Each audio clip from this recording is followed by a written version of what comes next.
how to log out on Twitter.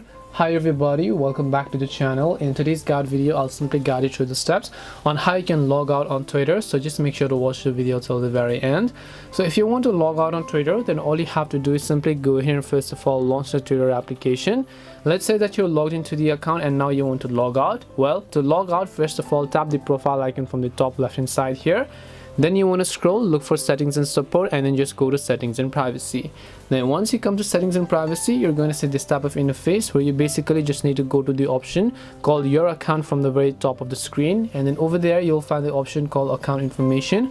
Just tap on account information, and this is where you'll find the logout button, because you just have to tap this little logout button over here in order to log out of it. So this way you can log out on Twitter. Hope this video was very helpful, and if it did help you, then make sure to leave a like and subscribe to the channel. If you have any questions, then feel free to leave them down in the comment section below. Thank you very much for watching till the end of this tutorial, and see you soon in our next video.